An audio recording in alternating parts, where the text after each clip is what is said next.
For decades, the United States and Israel have employed multifaceted strategies to isolate and destabilize Iran. Sanctions, covert operations, cyberattacks, and proxy warfare became tools in a long campaign aimed at weakening the Islamic Republic. From the 1979 revolution onward, Washington viewed Iran's independent political stance and support for regional resistance movements as a threat to its strategic dominance in the Middle East. Israel, seeing Iran as an existential enemy due to its support for Hezbollah and Palestinian groups, aligned with the US in attempting to erode Tehran's power. Despite their combined strength, the campaign has failed to break Iran's political system or its ideological backbone. Instead, these pressures have often strengthened the resolve of its leadership and deepened national unity. While America and Israel relied on military might and economic warfare, Iran leaned into faith, cultural resilience, and a deep-rooted revolutionary identity that proved more enduring than expected. The belief that Iran could be brought to its knees through sheer force misunderstood the nature of its governance and society.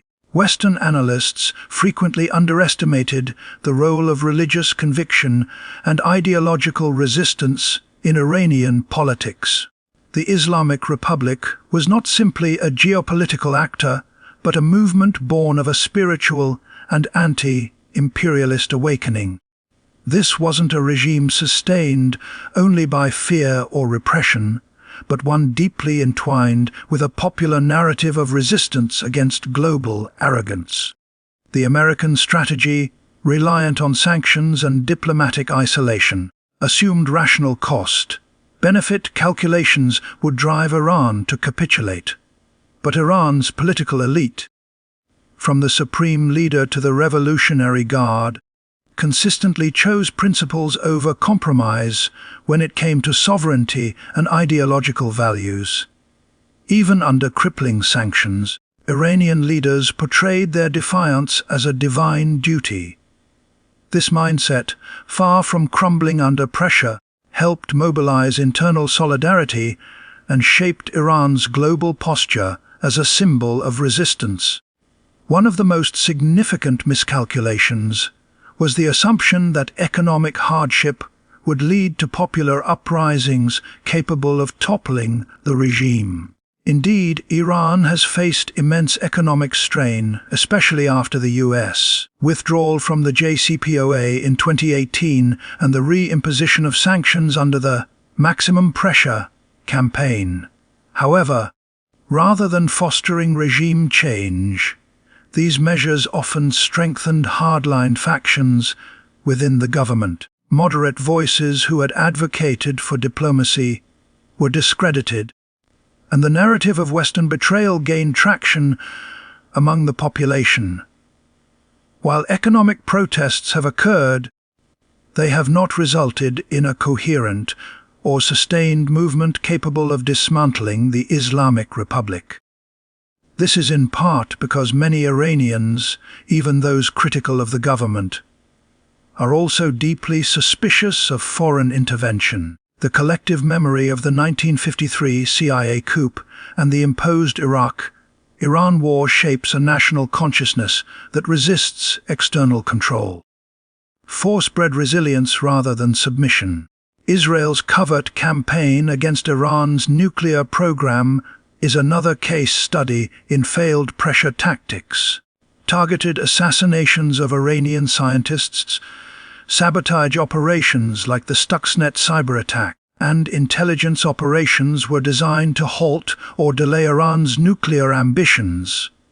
These operations, while tactically impressive, did not eliminate Iran's nuclear capabilities.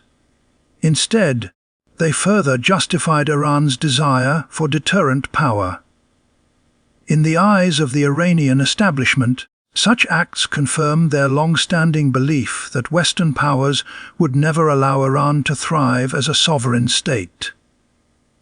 Moreover, these aggressions became propaganda victories. martyrs were celebrated, and the nation was reminded of its need to defend itself against a hostile world, rather than turning public opinion against the regime. These attacks often galvanized nationalist sentiments and validated the regime's claims of foreign aggression. In this environment, the power of narrative and spiritual perseverance proved stronger than bombs and sabotage. Another key reason for the failure of US-Israeli strategies lies in their misunderstanding of Iran's strategic patience and regional alliances. Iran did not seek quick wins. It invested in long-term relationships with groups and states that shared its resistance ideology. From Hezbollah in Lebanon to the Houthis in Yemen, Iran helped build a regional axis that not only advanced its influence, but created a buffer against foreign aggression.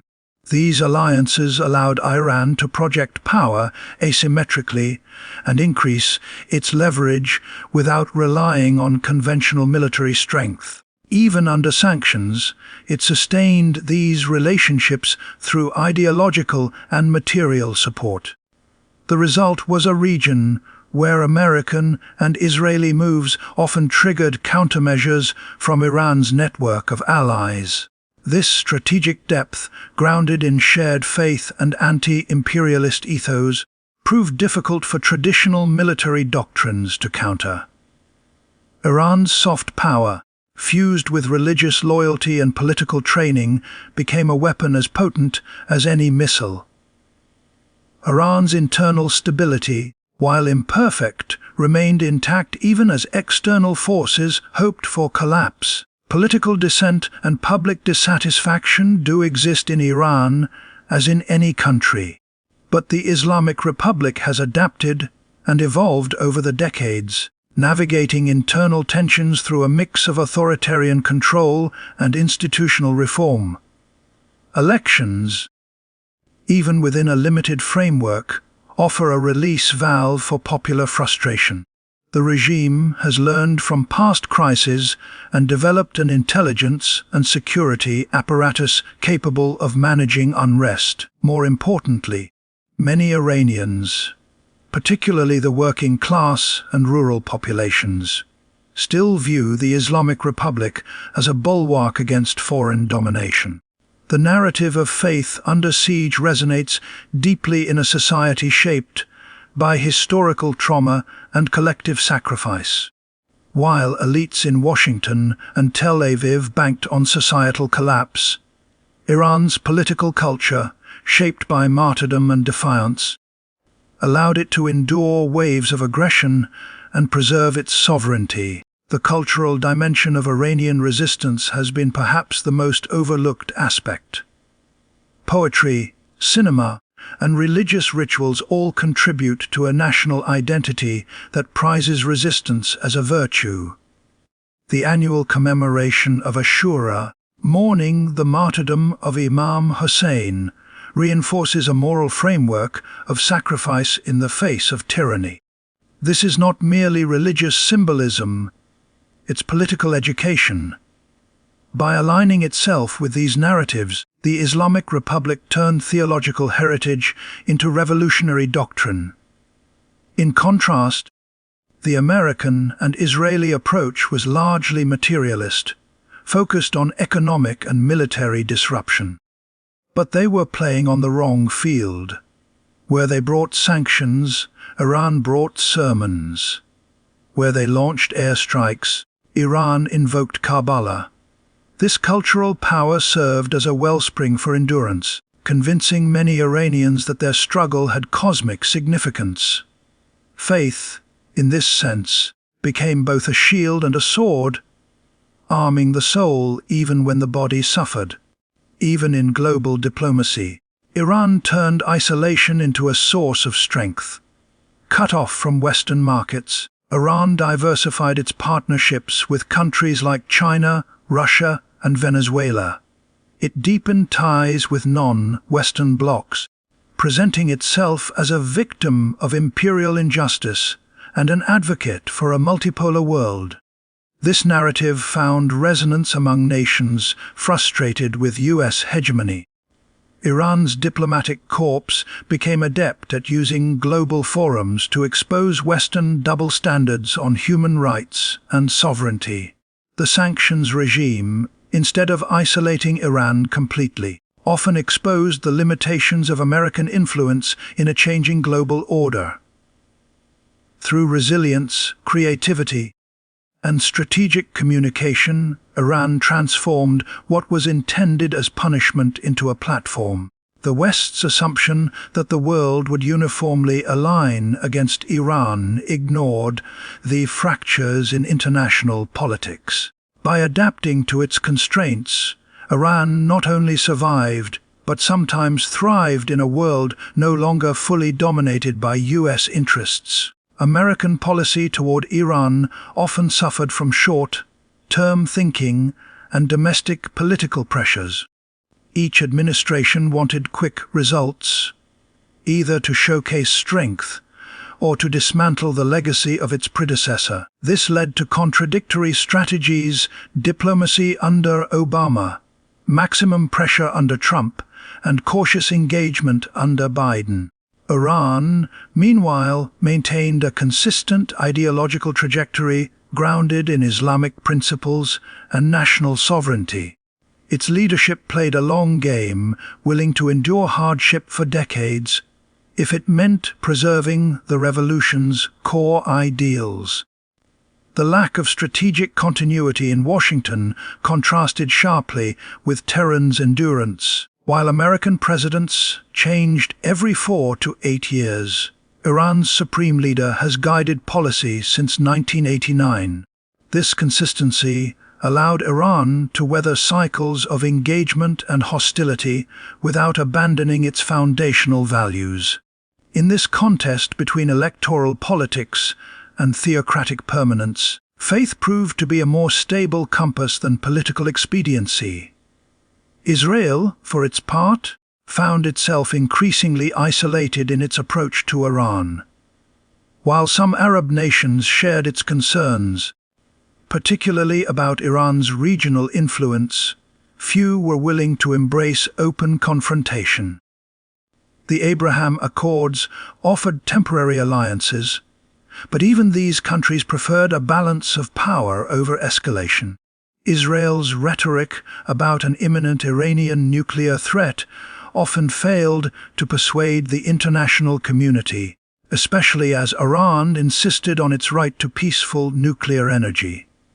Moreover, when Israel took unilateral actions, such as military strikes in Syria or sabotage operations in Iran, it risked regional backlash. These actions did little to halt Iran's nuclear progress and arguably hardened Iran's resolve. The use of force, no matter how sophisticated, failed to break the ideological and political structure of Iran's leadership. In the long war of narratives and perseverance, Israel's technological edge could not outmatch Iran's spiritual and cultural resilience.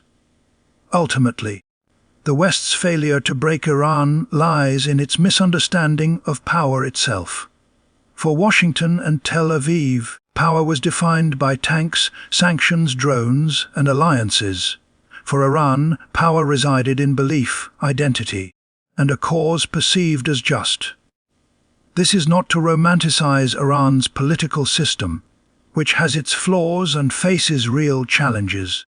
But its endurance despite decades of pressure speaks to a different kind of strength, one rooted in the soul of a people, rather than the size of an arsenal. The revolution that began in 1979 was more than a political shift. It was a spiritual reawakening that turned a nation into a symbol.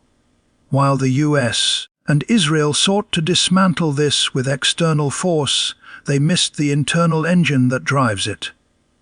Faith, history, and the will to resist proved more powerful than missiles or mandates.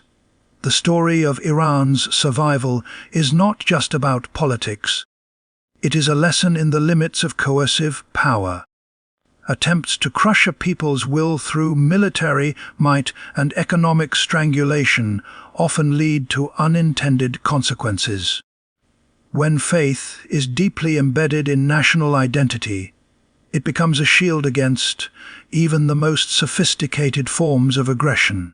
Iran's path has not been without suffering, but that suffering has only deepened the sense of purpose for many within its borders. In an era dominated by technology and geopolitics, Iran reminds the world that the human spirit, when anchored in conviction, can withstand even the most coordinated campaigns of pressure. While the United States and Israel will likely continue to challenge Iran on many fronts, they must now reckon with the reality that faith, not force, has defined the battlefield, and so far, it is faith that has endured.